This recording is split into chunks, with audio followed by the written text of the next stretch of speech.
14-ші бөлім. Шығармашылық икемділік. Барлық өнер түрінде шеберлік школярдың жұмысындағыдан артық емес. Ең ұлы өнер біздің өміріміз. Ричардс. Шығармашылық икемділік туралы сөз болғанда ойымызға жазушылар, суретшілер, ақындар, әншілер келеді. Бұл өнерде өздерін көрсеткен тұлғалар келеді. Бірақ шығармашылық икемділік осымен шектелмейді. Жұмысты сәтті жүргізуде, балаларды тәрбиелеудегі жаңа әдісте, қызықты әрі көңілді өмір сүруде, шығармашылық икемділікті талап етеді. Ал кей кездері үлкен қиялды қажет етеді. Адамға барлық өмір саласында, адамдармен қарым-қатынаста, отбасында, бизнесте, жұмыста немесе қоғамда болсын, шабыт пен қиял қажет. Адамдар табысқа жеткен соң, өздерінің шығармашылық икемділіктерімен, жаңа бірдеңені ойлап табу қабілеттіліктерімен және оны жүзеге асырып, барлығына қарсы шыға алады. Ал сізде шығармашылық икемділік бар ма? Осы сұрақтың жауабы сіздің өміріңіздің көптеген аспектілерін анықтайды. Сіз өзіңізді қалай көресіз, өз түйсіктеріңізге сенесіз бе, проблемаларды қалай шешесіз, идеяға және оны шешуге деген сіздің қарым-қатынасыңыз, бұның бәрі осы сұраққа жауап беруіңізге байланысты. Маған түсіндіруге рұқсат беріңіз. Бірнеше жыл бұрын үлкен корпорация жасаған зерттеу жұмыстарына мен есеп жасадым. Бұл жұмыс компания инженерлерінің шығармашылық икемділігінің жоқтығымен байланысты болды. Осы проблеманы шешу үшін психологтар тобы шақырылды. Олардың мақсаты шығармашыл адамдар мен шығармашылығы жоқ адамдар арасындағы айырмашылықты айқындау еді. Психологтардан алынған ақпараттар негізінде, шығармашылығы дамымаған адамдармен жұмыс жасап, оларды ынталандыруға тырысамыз деп үміттенді. Психологтар шығармашыл адамдардың айырмашылығын анықтау үшін бірнеше тестілер өткізді. Сиқырлы ингредиент бар ма? Егер бар болса, ол не екен? Олар бірнеше сұрақтар қойды: білімі, біліктілігі, тәрбиесі, хобби, сүйікті тағамдар мен түстері, қызығушылықтар мен ұнатпайтын заттары туралы. Ғалымдар көзқарастарды, ойлау образдарын, шешілмес сұрақты іздестірді.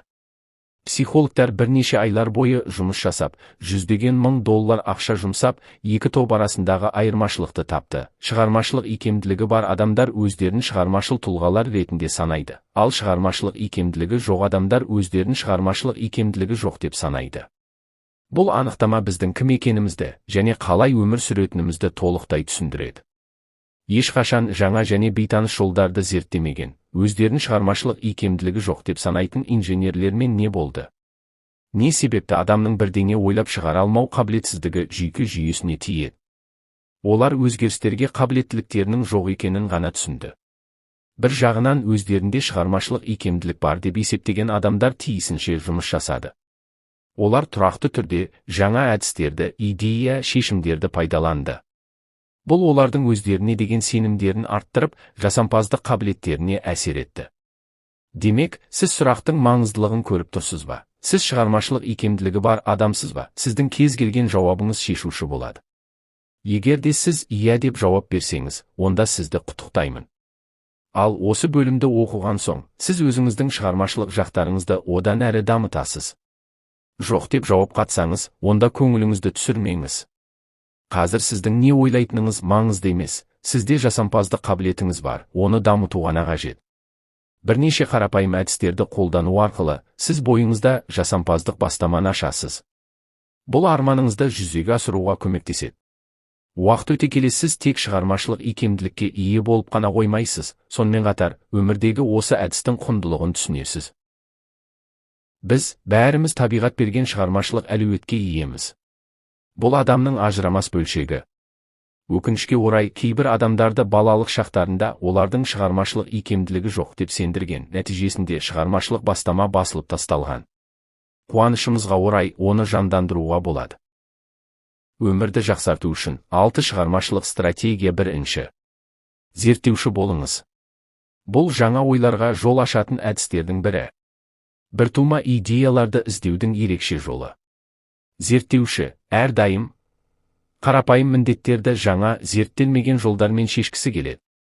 Ол ашылмаған әлем, нұсқалар, қызметтер, достар, әдістер, идеялар ашылуларын күтетініне сенеді. Өнердегі, бизнестегі, білім және ғылым саласындағы маңызды табыстар зерттелмеген салалардан туындаған. Алғашқы жол салушылар кеңінен танымал болмай қалатындарынан қорықпайды. Табыс пен бақыт өзгелерге ұқсас болуда емес, өз жолыңды жасауда. Мұндай адамдар әрдайым алда және абайшыл болады. Екінші. Сұрақтар қойыңыз. Шығармашылық пен өмір кешу, үзіліссіз ізденісте болу дегенді білдіреді. Адамның дамуын міндетті түрде құраушылар, сұрақтарға жауап табу, білімге ұмтылу. Ештеңені сенім ретінде қабылдамаңыз. Аңқау болыңыз, сұрақтар қойыңыз деді танымал инженер Бакминстер Фуллер. Орынсыз сұрақтар болмайды. Қойылмаған сұрақтар орынсыз болып саналады. Демек, кез келген сұрақ қойыңыз, маған мұндай өмір керек пе? Не себепті мен осы жұмысты жасаймын? Не себепті мен өзімді шектеймін? Мен нені өзгертуім керек? Не себепті күнде таңғы асқа кофе ішемін? Не себепті жаттығу жасамаймын? Қалай көп уақытымды отбасыммен өткізуіме болады? Не себепті мен бір ғана ресторанға барамын? Мен қай қабілеттеріме мән бермедім? Қандай дағдыны қабылдап, дамытсам, ол менің өмірімді түбегейлі өзгертуге көмектеседі. Осы адамға, клиентке, компанияға ұсыныс жасасаң, не болады екен? Егер де ассортиментті 2 есе қысқартсақ, үлкейтсек не болады? Мен теледидар қарауды қойсам не болады? Үйімізді сатып, Мексикада тұруға кетіп қалсақ не болады? Менің бір досым бар, ол осылай жасаған болатын. Ол өзіне соңғы сұрақты қойып, өзінің жауабы оған ұнады. Ол үйленген, 2 баласы бар болатын. Оның карьерасы жоғарылауға тиіс еді, бірақ олар әйелі екеуі үйлерін сатып, Мексикаға көшіп кетті. Олардың ата-аналары мен достары оларды естерінен ауысқан деп есептеді, және оларды 2 баласына қатысты жауапкершілігі жеткіліксіз деп санады. Бірақ бұл оларды тоқтатпады. Олар қоғамдық эстетке толы, қызықты мексикалық ауылды тауып алып, сонда көшіп кетті. Ол роман жазды, әйелі керамикамен айналысып, ал 2 баласы жаңа өмір салтына үйреніп алды. Мексикада 4 жыл өмір сүріп, қайта елге оралды. Оның романы бестселлер болмаса да, ол өзіне жақын жұмыспен, яғни баспагерлік жұмыспен айналысты. Ол бұрынғы жасаған қызметіне қарағанда өзін бақытты сезінді.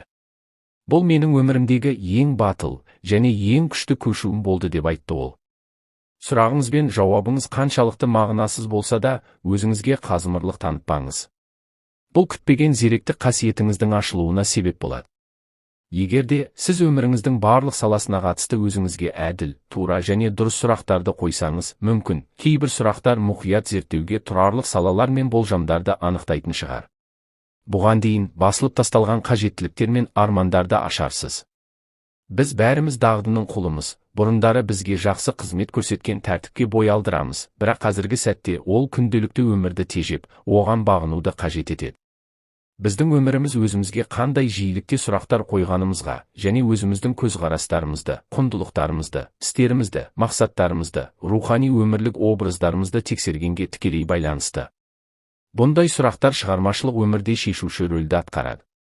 Егер де біз жарқын болашақты қаласақ, онда өзімізге қырағылықпен қарап сұрақтар қойып, олардың жауаптарына мұқият болғанымыз жөн.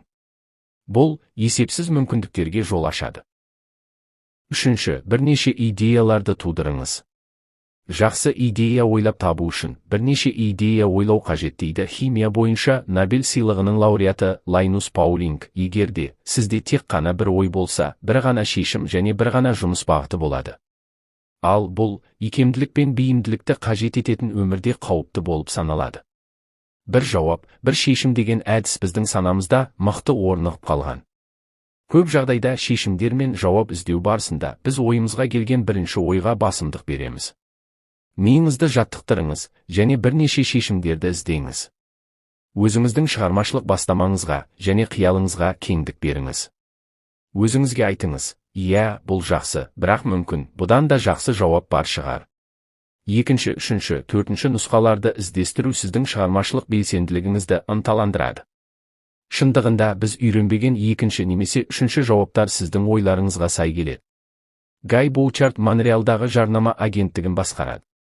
Ол өздерінің клиенттеріне қатысты жаңа идеяларға көп мән береді. Гай карьерасына әсер еткен белгілі бір ережені ұстанады.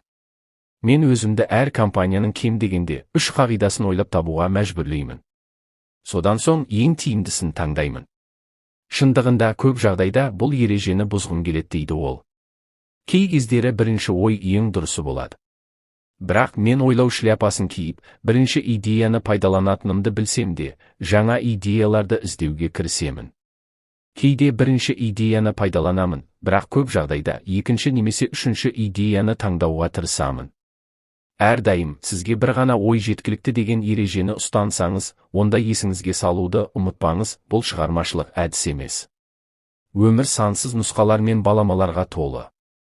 Санаңызды ашып, нұсқаларды іздестіріңіз. Қосымша мүмкіндіктер мен шешімдерді табуға тырысыңыз. Төртінші ережені бұзып, дағдыны өзгертіңіз. Шығармашылық әдіс дегеніміз, көп жағдайда, ескі стереотиптерді бұзып, жаңасын жасау дегенді білдіреді. Барлық заттар қалыптасқан қағида бойынша жасалуы керек дегенде еш мақтаныш жоқ. Кейде ережені бұзу өмірдегі революцияның бастамасы және бізді салғырт қылатын ескі дағдылар мен шаблондарды өшіру. Бұл өзіңізді жетілдіру жолындағы ең дұрыс шешім. Жаңашыл идеяларды әзірлеу мақсатында қарапайым екі мысал, бұны өзгелер қалай жасар еді. Елестетіңіз, сіз адамдардағы қандай қасиетті қадірлейсіз? Шығармашылық жетістіктері, батылдығы немесе көрегендігі үшін кімді сыйлайсыз? Үлгі тұтқан адам рөліне өзіңізді қойып көріңіз. Бұл тірі немесе дүние салған, таныс немесе бейтаныс адамда болуы мүмкін. Енді оны өз орныңызға қойып көріңіз. Бұл тұлға сіздің проблемаларыңызға немесе міндеттеріңізге тап болды. Оны өз бойыңызда көріп, проблеманы қарастырыңыз. Ол не істер еді? Бұл адам, мысалы, Джон Кеннеди, Нельсон Мандела, Джон Леннон, Тереза Ана қандай іс-әрекеттерге барады? Олар қандай болжамдарды пайдаланып, қайсысын шегеріп тастар еді? Осы жағдайда қандай қулыққа барар еді? Қандай біліктілік пен білімді пайдаланар еді? Қандай революциялық өзгерістер жасар еді? Бұл процесс алдамшы шектеуліктерден арылу мақсатында және өзіміз білмеген мүмкіндіктерді ашу жолында өте маңызды. Бұл адам сізбен кеңесіп, сізге ақыл кеңес беріп жатқанын елестетіңіз. Бұл әдіс Боб Вудвор Хиллари Клинтонның бұрынғы бірінші ханым Элеонора Рузвельтпен әңгімелескені туралы айтып берген соң, 1996 жылы кеңінен танымал болды. Ол мұны Кэмпа Дэвидте демалысы кезінде кеңінен танымал жазушы және ғалым Джин Хьюстоннан үйренген еді. Бұл қарапайым әдіс, сіз үшін ойлары және кеңестері маңызды адамдармен қиялыңызда шынайы диалог жүргізу. Джин Хьюстон жетекші тележүргізуші Ларри Кингті өзінің мұғалімімен, кейін тележұлдыз Артур Гадфримен қияли әңгіме жүргізуге серпін берді. Бұл іс-шара осы әдістің қарапайымдылығы мен тиімділігін көрсету мақсатында Ларри Кингтің шоуында миллиондаған көрермендер алдында жасалды. Корпорация әкімшілігі мен профессионал спортшылар өздерінің ішкі дауысы мен шабыттарын нығайту үшін осы әдісті қолданады. Бұл жұмыс істей ме? Наполеон Хилл не айтатынын тыңдап көрейік. Хилл ойлан, әрі ауқатты бол кітабының авторы. Ол көзге көрінбейтін кеңесшілермен қияли әңгіме жүргізген. Ол өмірі мен қызметтері өзіне әсер еткен 9 адамды таңдады. Мысалы, Авраам Линкольн, Эндрю Карнеги, Генри Форд ұйықтар алдында көзін жұмып, өзі осы адамдармен бір стол басында отырғанын елестетті. Бұндай қияли кездесулерде Хилл пассивті мүше болған. Жоқ. Мен ұлы адамдар арасында отыру мүмкіндігіне ие ғана емеспін. Мен төраға рөлін орындап, оларға билік еттім дейді ол. Хилл бұл оның қиялында болып жатқанын атап өтсе де, шындығында да ол осы адамдармен әңгіме барысында пайда болған ойларға сенді. Олар шынайы болып, оны жаңа саяхат пен байлықтың жаңа жолы деңгейге шығарды. Осы жүйені пайдаланып, ол клиенттермен проблеманы оңтайлы шешіп, әл-ауқатқа қол жеткізді. 6. Құдықты толтырыңыз. Бұл дегеніңіз, сіз өзіңізді күтіп, өз күшіңізге сенуді үйреніп, саналы түрде ресурстарды қайта жаңғыртуыңыз керек. 21 ғасыр адамы жұмыс пен демалысты тиімді түрде, тепе-теңдікте ұстау керек. Будда даналығы, егерде садақты ұдайы кере берсеңіз, ол сынып қалады. Денсаулығыңызға немқұрайлы қарау қауіпті болып саналады. Шығармашылық икемділігіңізді мойындасаңыз, ішкі музаңызды ынталандыру қабілеті келеді. Әлемде табысқа жеткен көптеген адамдар ойлау мен қайта бағалау уақытынан кейін үлкен жаңалықтар жасағанын мойындайды. Бұл қиын емес, себебі ештеңе жасамау уақыты сіздің шығармашылық түйсігіңізге, шығармашылық ақыл, алға ұмтылуға себеп болады. Ештеңе жасамаған уақытта ең жақсы ойлар келеді. Құдықты толтыру бұл қалыпты ойлау емес, көңілді ойлау. Ерекше, бірегей, ынталандырушы бір нәрсе жасаңыз. Күнделікті өмірден арылып, өзіңізге сыйлық жасаңыз. Жаңа қызметпен немесе хоббимен айналысыңыз. Бұл шаңғы тебу, сурет салу, шыны жасау, жоспарлау, су полосы, бау-бақшамен айналысыңыз. Немен айналыссаңыз да бәрібір, тек қана сізге пайда тигізіп, қайнар көзді толтырса болды. Қалыптасқан ұсақ түйек пен тыйымдарға қарағанда ынталандырылған және қобалжыған сана жаңа идеяларды қабылдағыш келеді. Ал егерде осындай уақыт өткізуден өзіңізді кінәлі сезінсеңіз, сіз құдықты толтырып жатқаныңызды еске түсіріңіз. Жеке ренессанс уақыты. 16 ғасырдың бірінші жартысынан бастап, Еуропада зияткерлік және көркемсурет кезеңінің қайта жаңғыруы басталды. Қараңғы орта ғасыр уақытынан кейін, Еуропа елдерінің шығармашылық қозғалысының көтерілісі алтын ғасыр, ренессанс деген атауға ие болды. Бұл Леонардо да Винчи, Микеланджело және Рафаэль кезеңі болды. Жаңа ғана Христофор Колумб Американы ашты. Васко да Гама Үндістанға кетті, Кортес оңтүстік Америкаға кетті. Адамдардың көзқарастары мен танымдары кеңейді. Ғылымның қайта жаңаруы басталды. Коперник жердің күнді айнала қозғалатынын ашты. Жазу станогы ойлап табылды. Бұл зияткерлік жетістік пен әртістік энергияның уақыты болды. Осындай жаңа ойлардың және жаңа мәдениеттің келуі адамдардың санасын ашты. 21 ғасырға аяқ басу арқылы, сіз өзіңіздің ренессансыңызды бастауға құқығыңыз бар. Бұған дейін адам баласының тарихында тұлға осындай түрлі идеяларға, нұсқаларға және өзгерістерге тап болған жоқ. Ескі жолдар жаңалықтарға жол ашады. Олар тура мағынада сіздің өмір сүру салтыңызды өзгертеді. Көп жағдайда осындай болашақ басты айналдырып, еңсеңізді басып тастайды. Бірақ бұлай болмауы керек. Біздің түйсігіміз сәтті түрде жаңа шынайы өмірді ашады және ашылған жаңалықтар туралы хабарлайды. Шығармашылық икемділік бұл сәтті өмір сүру үшін қажетті біліктілік. Қуанышымызға орай, бұл қабілеттілік дами алады, себебі ол бізге туғанымыздан берілген. Оянған шығармашылық рух қарапайым ішкі дауысқа қарағанда әлдеқайда пайдалы. Бұл күнделікті туындайтын проблемаларды тұрақты және үзіліссіз түрде бірегей, жаңашыл жолдармен шешу, күнделікті тіршілікпен шектеулерден аулақ болу, әрдайым біздің өмірімізде өмір сүретін шабытты қолдану, қалыпты емес ойларға бой алдыру. Сіздің жеке ренессансыңыз сізді күтіп тұр. Ішкі шығармашылық рухын ашыңыз. Ол сіздің өміріңізді қызықты саяхатқа айналдырады.